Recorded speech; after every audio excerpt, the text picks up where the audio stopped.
पहले के ज़माने में इंडिया में गुरुकुल एजुकेशन सिस्टम हुआ करता था। गुरुकुल्स का मेंशन रामायण, महाभारत और उपनिषद में भी मिलता है। जैसे रामायण में गुरु वशिष्ठ का गुरुकुल और महाभारत में गुरु द्रोण का गुरुकुल। गुरु मतलब टीचर और कुल मतलब फैमिली या घर।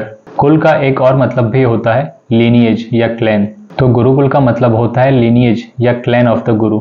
यहाँ स्टूडेंट्स जो थे वो अपने गुरु के घर या आश्रम में आकर रहते थे। वहाँ गुरु के साथ रहकर वो आश्रम के काम किया करते थे। यहाँ गुरु और शिष्य के बीच का रिश्ता बहुत ही पवित्र और गहरा माना जाता था। गुरुकुल में 8 से 12 साल की उम्र से बड़े सभी बच्चों को शिक्षा दी जाती थी और 25 साल की उम्र तक सभी शिष्यों को अनमैरिड और सेलिब्रेट रहना होता था। और शिक्षा खत्म होने पर और गुरुकुल से जाने से पहले शिष्य अपने गुरु को एक guru dakshina as a token of respect दिया करता था। गुरुकुल में students politeness, self discipline, spirituality और बहुत कुछ सीखते थे। गुरुकुल में स्टूडेंट्स को किसी जॉब के लिए नहीं बल्कि लाइफ के लिए प्रिपेयर किया जाता था और लर्निंग सिर्फ एकेडमिक सब्जेक्ट्स तक ही लिमिटेड नहीं थी। गुरुकुल एजुकेशन सिस्टम में ट्रेडिशनल मेथड्स जैसे कि लर्निंग और टीचिंग सिर्फ इन्हीं का इस्तेमाल नहीं होता था, बल्कि यहाँ प्रैक्टिकल लर्निंग, नेचुरल लर्निंग और एक्सपीरियंशियल लर्निंग होती थी। जहाँ एक तरफ अभी का एजुकेशन सिस्टम सिर्फ 4 दीवारों तक ही सीमित है, गुरुकुल में नेचुरल एनवायरनमेंट में एजुकेशन होता था। गुरुकुल्स के दरवाजे चाहे कोई अमीर हो या गरीब सबके लिए खुले रहते थे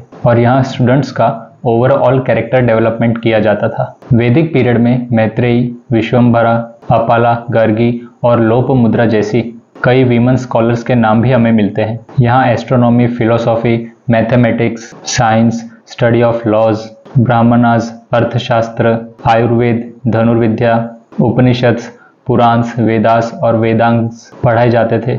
इसके सिवा म्यूजिक और पॉटरी जैसी स्किल्स भी सिखाई जाती थी। गुरुकुल्स को राजा और जो रॉयल फैमिलीज होती थी उनकी तरफ से फंडिंग और डोनेशन मिलता था। तो वैदिक पीरियड से 18th सेंचुरी तक इसी तरह से एजुकेशन प्रोवाइड किया जाता था।